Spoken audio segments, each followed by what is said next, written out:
A college student vanished from her friend's house in the middle of the night while the others were asleep in the next room.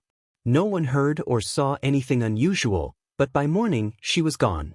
Police were called in right away, and the case instantly became the most talked about story in the city. Detectives chased down thousands of leads before finally uncovering the unexpected truth that shook the entire country to its core. Brianna Denison was born on March 29, 1988, in Reno, Nevada. She grew up there with her parents and younger brother. Until, when she was 6, her father passed away unexpectedly. The loss hit the family hard, but it brought Brianna even closer to her mom, and she did everything she could to help. Her family also loved to travel. Brianna made it through half of Europe, visited Japan, and even spent a year in Italy on a student exchange program. After graduating high school, she headed to California to attend Santa Barbara City College. She'd always wanted to work with kids, so she set her sights on becoming a child psychologist. In Santa Barbara, she quickly found a circle of friends and started dating a guy. In the winter of 2008, 19-year-old Brianna was on a college break and came back to Reno to spend time with her family and friends. On Friday, January 18th, she headed over to her best friend's house, planning to stay there for the weekend. Along with another friend, they had their days all planned out, skiing during the day, then attending concerts and nightclubs in the evenings. On Saturday, January 19th, Brianna was supposed to go to a concert by one of her favorite bands, but she came down with a cold. Still, her mom encouraged her to go anyway, so Brianna decided she didn't want to miss it. A few hours later, she left the concert a bit early to head back to her friend's house, hoping to keep her cold from getting worse. The house wasn't far, but it was freezing outside and she didn't want to walk. She spotted a car pulling out of the parking lot and asked the driver for a ride. He agreed and she made it home, where she started waiting for her friends to get back from the concert. They showed up around 3:30 in the morning. The girls chatted for a bit before heading to bed. Around 4:30, Brianna sent a text to her boyfriend and then fell asleep. Her friends were sleeping in the next room while Brianna had crashed on the couch in the kitchen. But around 9 a.m., when they got up and started making breakfast, Brianna was gone. At first, they didn't think much of it, figuring she'd just moved into the bedroom, which had the doors shut. About 40 minutes later, one of them knocked on that bedroom door to wake her up for breakfast, but there was no answer. She knocked again, still nothing. Finally, she opened the door and found out that the room was empty. The friends searched the entire house and quickly realized Brianna wasn't anywhere, but all of her things, her phone, purse, clothes, even her shoes, were still there. The whole thing felt wrong. It was below freezing outside, and they couldn't imagine any reason she would walk out in just a t-shirt. They called her mom, but she had no idea where her daughter could be. She rushed over right away. And in the meantime, the friends spotted something deeply unsettling. On the pillow where Brianna had been sleeping, there were a few small reddish stains, looking an awful lot like blood. Panicked, her friends called the police, and officers were on the scene almost immediately. They didn't find any signs of a struggle inside the house, but a few things stood out right away. The blanket Brianna had been sleeping under was lying several feet away from the couch, and the stuffed teddy bear she'd been using as an extra pillow was missing. There were no signs of forced entry either, but the friends told police they never locked the front door, which just so happened to be right in front of where Brianna had been sleeping. From the very first hours, detectives started leaning towards the theory that she'd been abducted. It seemed unlikely she would have walked out into the freezing cold in just a t-shirt, but they still couldn't figure out how someone could have taken her without waking the two other girls sleeping in the next room. Forensic experts soon came up with the most plausible explanation based on the pillow Brianna had been using. First, they confirmed the blood on it was hers. Then they determined that the killer had likely pressed her face into the pillow with enough force to keep her from making a sound. The crime lab also swabbed the front door handle and found DNA belonging to an unknown man, someone who wasn't in the system. With no other useful clues inside the house, police launched a massive search across the city. They also began going door to door in the neighborhood, asking men to voluntarily provide DNA samples. Meanwhile, detectives dug into Brianna's phone and found a string of messages from her boyfriend. On the night she vanished, he had sent her multiple insults, and her friends said the two were on the verge of breaking up. Investigators briefly considered him a suspect until they confirmed he was in another state at the time and couldn't have been involved in the abduction. From the very first days, Brianna's disappearance became the biggest news story in the city. And soon, it spread across the entire country. Her photo was plastered on billboards and local media ran constant updates on the case. In total, police collected around 3,000 DNA samples from local residents, but the city's crime lab simply couldn't handle that kind of workload. Authorities turned to the public for help, quickly raising $150,000 to cover additional testing. Eventually, experts managed to process every single sample, but not one of them matched the DNA of the suspected abductor. Soon, the FBI joined the investigation, focusing their efforts on finding the suspect. Detectives first looked into the man who had given Brianna a ride home that night, suspecting he might have returned later to abduct her. After the media reported that police wanted to speak with him, the man came forward, provided a DNA sample, and presented a solid alibi, clearing him from their list of suspects. Another lead came from a man who lived directly across the street from Brianna's friend's house. He told police that he hadn't been sleeping that night and was sitting in his living room. Around 5 a.m., he noticed a shadow pass in front of his window, followed by the sound of someone trying to open his front door. After several failed attempts, the noise stopped. At first, he didn't think much of it, assuming it was just someone drunk who had mistaken his house for their own. With each passing day, the search efforts grew. Volunteers joined the police, helicopters scanned the area from above, and officers with search dogs combed through hard-to-reach places like forests, fields, and drainage ditches. But none of it led anywhere. Based on the evidence they had, detectives doubted this was the suspect's first crime. They began digging into the unsolved cases in Reno and soon found two incidents that caught their attention. In November 2007, just a few months before Brianna vanished, an unknown man attacked a 21-year-old college student. She was in a parking lot when he ran up, knocked her to the ground, pulled a gun, and assaulted her. He told her to keep quiet, but instead, she screamed at the top of her lungs. That seemed to scare him off, and he took off running, dropping a pack of condoms in the process. A month later, another attack happened. This time, the victim was a 22-year-old student standing outside her home when a man ran up from behind and covered her mouth and nose, causing her to lose consciousness. She woke up in the cab of a pickup truck. A few minutes later, the driver pulled over and sexually assaulted her, ordering her not to look at him the entire time. When he was done, he drove her back to her house and told her not to turn around as she walked to the door. She went straight to the police and gave a partial description. It was a white male, heavy-set, with tanned arms. She also described his pickup truck, adding one chilling detail. Inside, there was a child's shoe. There was another disturbing link between the two attacks. In both cases, the attacker took the victim's underwear with him. Investigators collected DNA from both women, and the samples matched each other.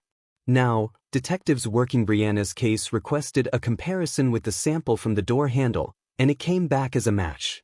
This confirmed their worst fear.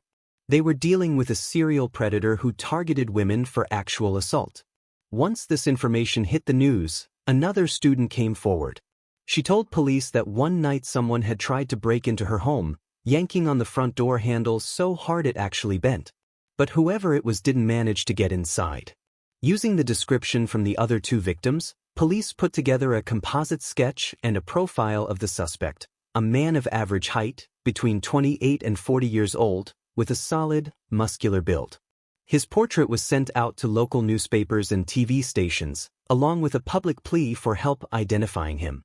Panic began to spread through Reno. People realized there was a serial predator operating right under their noses and feared it was only a matter of time before he struck again. Gun and pepper spray sales skyrocketed, and women were terrified to stay home alone. But even with the public's intense pressure, investigators still weren't any closer to making an arrest or finding Brianna. With each passing day, hope that she might be alive grew dimmer.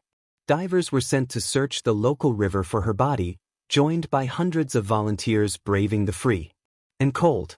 Police also received over 5,000 tips, but not a single one brought them any closer to finding Brianna.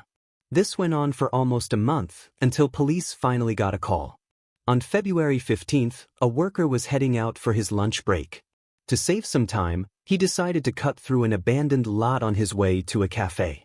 As he walked, he spotted a discarded Christmas tree lying in a ditch, and noticed a pair of socks sticking out from behind it. When he got closer, he saw what looked like a human figure. At first, he thought someone had dumped a mannequin, but it didn't take long for him to realize it was a body, and he immediately called police. Detectives sent the remains to the medical examiner to confirm the identity and determine the cause of death. The victim was completely naked except for socks, and lying next to the body were 2 pairs of women's underwear. The examiner confirmed it was Brianna. She had died from strangulation, and based on marks on her neck, the killer had used underwear to do it. According to the pathologist, Brianna was murdered inside the house, and her body was later taken away. This meant she had been dead since the very day she disappeared. As for the underwear, 1 pair belonged to Brianna's friend, who hadn't even realized they were missing, but the second pair wasn't hers. Detectives believe the killer deliberately left them at the scene to taunt police. Brianna had also been sexually assaulted, and male DNA was recovered from her body. As expected, it matched the samples from the 2 earlier assaults and the one found on the doorknob. The news of Brianna's body being found hit the entire city like a punch to the gut. Thousands of people had been following the case, clinging to the hope that she might still be alive. In the weeks that followed, police kept working to identify the killer, but every lead they chased ended in a dead end. A few weeks later, they decided to share more details with the public, revealing that the perpetrator seemed to collect his victim's underwear. Investigators hoped that maybe a relative or acquaintance had noticed something suspicious like that, but no useful tips came in. From that point on, the investigation all but froze, even though dozens of officers were still on the case. Weeks turned into months, and despite all their efforts, it was starting to feel like the killer had managed to get away with it. But everything changed on November 1st, almost a year after the murder. Police got a call from someone who wanted to stay anonymous. This person said that a while back, her friend found women's underwear in her boyfriend's pickup truck. When she asked him about it, his excuse sounded beyond suspicious. And there was more. Shortly after Brianna's murder, this man sold his pickup and left town. That man was 27-year-old James Bella, and police quickly turned their attention to him. James was a former Marine with extensive training in martial arts. At the time of Brianna's murder, he was working construction jobs and had spent a lot of time on projects near the university, right in the area where Brianna's friend lived. So he knew the neighborhood well. Digging deeper, detectives learned that James had a violent streak. His ex-girlfriend told them he had hit her multiple times and had once nearly killed someone with a knife. There was also an incident where, without any reason at all, he broke a dog's leg. Even with all that, James had never faced any charges, and police had never collected his DNA. Detectives soon learned he had already moved back to Reno, so they put him under round-the-clock surveillance. They also gave him a call, saying they wanted to talk. James agreed to meet, but didn't even bother asking what it was about. The next day, he sat down with detectives and they asked where he was on the night Brianna was killed. James claimed he had been at his girlfriend's place, but when they asked for a DNA sample, he flat out refused. Right after that, police went to his ex-girlfriend and she told them his alibi was a complete lie. He hadn't been with her that night. They also learned that James and this woman had a 4-year-old son together. Investigators asked the mother if they could take a DNA sample from the boy, and she agreed. Lab results showed the killer's DNA was a near-perfect match to the child's, which essentially meant someone in the boy's immediate family was responsible for the crimes. Now that they had all this evidence, detectives went back to James, but this time it was to arrest him. He was hit with a long list of charges connected to all 3 cases where his DNA had turned up. Still, he refused to admit any guilt. James was sent to jail to await trial, while investigators kept building their case. When they spoke with his father, they learned James had a long history of drug abuse, one of the main reasons he'd been kicked out of the Marines. Detectives also tracked down his old van, and testing showed that fibers from the seat covers were an exact match to fibers previously found on the clothing of another student who'd been kidnapped and driven home. His former employer had something to add as well. According to him, James quit his job the very same day Brianna's body was found and then took off to another state. When the trial began, James' attorney tried to argue that the cases weren't connected, that each crime had a different signature. But those claims didn't hold much weight, especially with the prosecution's long list of evidence tying James to every one of them. And it didn't help his case that during the proceedings, James kept smiling and even smirking. In late May 2010, just over 2 years after Brianna's murder, the jury found him guilty on all counts.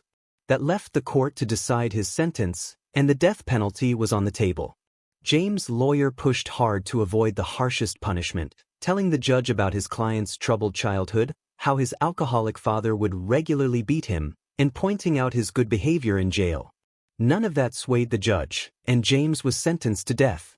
Just a few months later, he picked up 4 additional life sentences for other charges, meaning that even if his execution never happens, which is entirely possible, he still has no chance of ever walking free. In the years that followed, James' lawyer tried several times to overturn the sentence, but each time the state's Supreme Court upheld the death penalty. As a result, James remains behind bars, with no set date for his execution. After his arrest, Brianna's family pushed for a new law in Nevada, requiring police to collect DNA from anyone arrested for a violent crime. They believed that if such a policy had been in place earlier, James would have been caught after his first attack on a student, and Brianna's life might have been spared. Tragically, her death wasn't the last blow to the family. Exactly 10 years after her murder, her 19-year-old cousin went missing and has never been found. She told her parents she was going to another state with a guy she'd recently met, and then stopped answering her phone. Her family fears something terrible happened to her, and they still hold out hope that one day she'll come home.